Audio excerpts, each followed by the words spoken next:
Alright guys, welcome back to VALORANT News. Zellsis has revealed a fascinating piece of information as to what could have happened in the VALORANT world a couple of years ago. The competitive ruling that Zellsis had against him on the version 1 days came at a very interesting time. It turns out that an incredible roster featuring Yay and Marved and FNS Victor and Crashies that went on to win so much as OpTic Gaming back in the day and Envy before that. Zellsis could have been on that team, and how might that have changed the course of VALORANT history? Loads of other very interesting pieces to get into today as well. Hit the like button if you enjoy, subscribe if you're new as always. I would greatly appreciate it. First of all, thought it was cool to see some of the reaction here to the Game Changers World Championship, of course, currently ongoing. There was also talk from Boaster and, of course, Yinsu on Suzu, who's done very well so far in the Game Changers World Championship. They got a victory yesterday, and as Boaster says, big win for Japanese Game Changers. So this was the series in question, and yes, Suzu had a mega performance here on the duelist roles. But it was interesting that FlyQuest Red, the team from North America, expected to do pretty well. Well, I wouldn't say they put up a fight the other day against the likes of Shopify Rebellion, but at least they tried. Whereas this time, yeah, not to be. Starbound and Co go down 2-1 here to the Zeta Division girls. So really cool stuff. They won the first map 13-6, and then Zeta Division bounced back 13-10.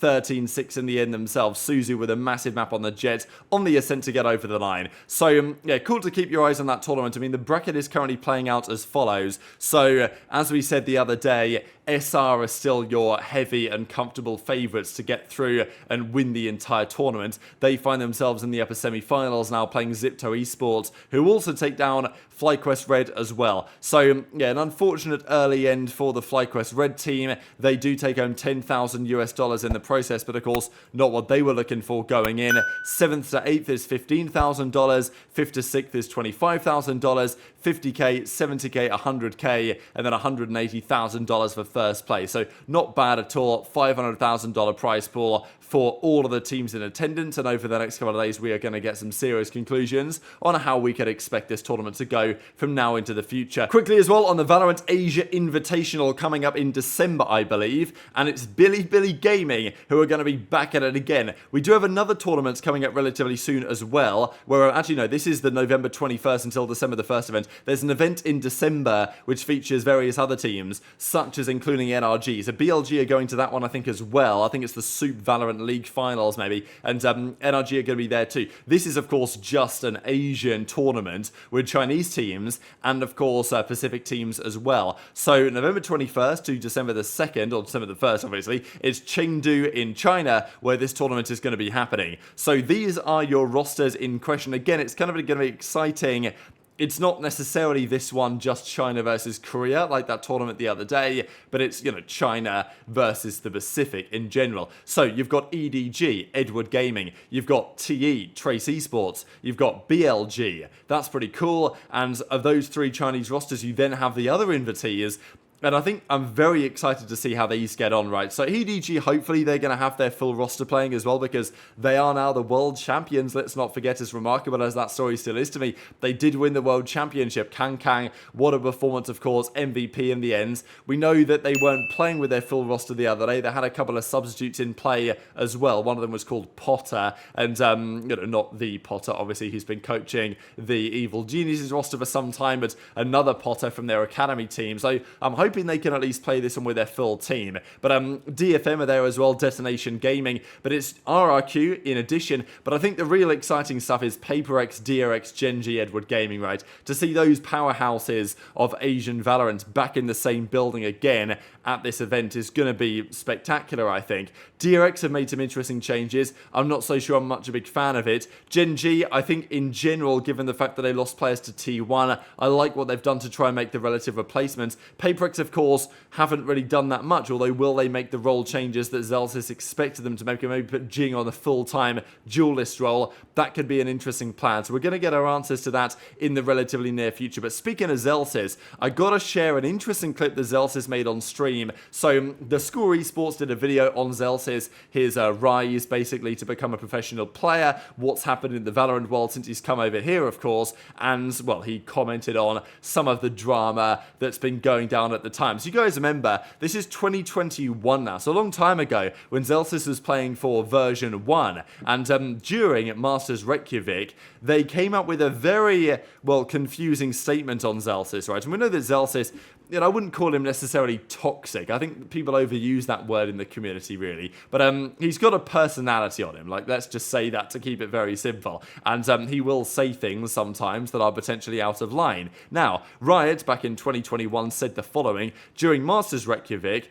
Zellsis violated Rule 7.1.2 of the Global Competition Policy, which mandates that players observe the highest standards of personal integrity and good sportsmanship at all times. As a result, Zellsis is suspended for the first Challengers Open qualifier in the first Challenger main event of Stage 3. Now, of course, this is pre-franchising, so Challengers wasn't quite the same as it is today. But, yeah, all teams and team members must observe the highest standards of competitive integrity or personal integrity and good sportsmanship at all times. They must behave in a professional and sportsmanlike manner in their interactions with other competitors, tournament officials, the tournament operator, the media, sponsors, and the fans. So, you know, that's the statement that Zellsis violated a couple of years ago. But, well, what Zellsis actually said to violate this is still as yet unknown, although Zellsis says that one day he will tell us, so I guess it can't be that bad. But the key point really being, if this didn't happen, things would have a very different story in Valorant history. Matters worse, Zellsis returned home with a suspension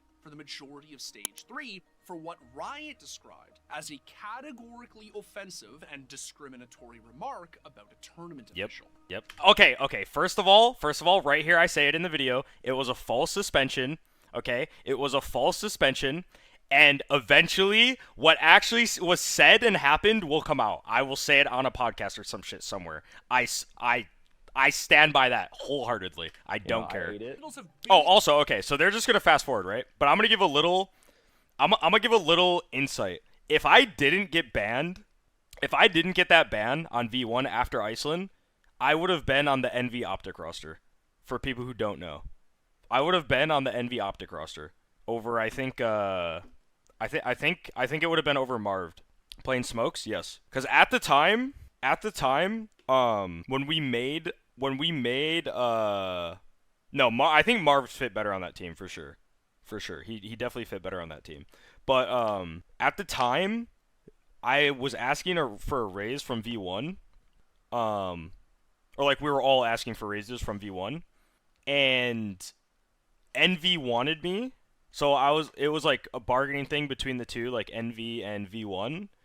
And then the ban, or V1 sent me a contract, and then the ban came out, like this ban thing came out, and then NV cut like the talks, and then I instantly signed the V1 contract, like instantly. I signed that shit so fast, so fucking fast. Because like, and V1 was fine with it. Like V1 was fine with it. Like they were cool. They were cool. They were cool about it. So like I have the utmost love for V1. But like yeah, that shit. What timing to show up? Liz, this video is insane. So Envy were interested, as they were putting together that roster which eventually featured Ye and Marved, in bringing Zellsis into the lineup instead. They were in some conversations with version 1. Version 1 gave an offer, Zellsis then got suspended, Envy pulled out, and the rest is history. But yeah, could you imagine that Zellsis within that roster instead? Would they have been as good? Unlikely, right? I mean, because they were so good, it's pretty just unlikely in general they would have been as good with another player. And Marved, of course, fit the team very well. Zellsis was not coming in for Ye, he was not coming in for really any of FNS, Victor or Crashies given the situation that was developing at the time, so really the only option there would have been Zellsis for Marved, and that's actually what he implies in the video. But yeah, he'd have been playing Smokes probably on the roster as well. Would the team have been better? It's interesting, isn't it, to think in hindsight that Envy or OpTic, they wanted Zellsis, and Zellsis is a valuable asset to many a team, so I'm sure he could have done a good job here, but it is interesting to think what could have been a different story there. And but also what he actually said, because, you know, as far as he's concerned, it doesn't seem like he said all that much. I know that, well, there was this quote as well, which said, offensive comments made on the basis of gender or race are in direct violation of the standards expected of players participating in the Valorant Champions Tour. Accordingly, Zellsis is suspended. So, well, Zellsis obviously made some sort of comment which was deemed offensive to certain groups. Now, I don't know what that comment is, but, well, that is the conversation, right? And Zellsis clearly doesn't think it was too bad. my guess is that he said something that, well, he thought was a joke and was said in a joking way, and it was potentially perceived to be otherwise by someone important, and therefore that changed the trajectory of what happened to his entire career. Now, has it worked out better for him and for OpTic and Envy in hindsight, given this happening? Possibly so, to be fair, because, you know, with the team has been as good with Zellsis, as I say, it's unlikely just because Marved was so good and successful on that roster, and as it worked out for Zellsis, staying where he did, eventually getting this opportunity to go to Cloud9 and now to Sentinels, maybe that would be a different story either. So very much interested to your thoughts in the comments. Just one final thing. Great bit of content here that New Heaven on the Reddit is putting together. So all-time grid. People are voting in the replies basically for who their, well, votes should go to on these various groups. And I think these numbers or these choices are pretty on the money, to be fair. Now, the first two are very challenging. Overrated, underrated. I mean, underrated, Trex, Boo, and Cloud. I think those pretty fair.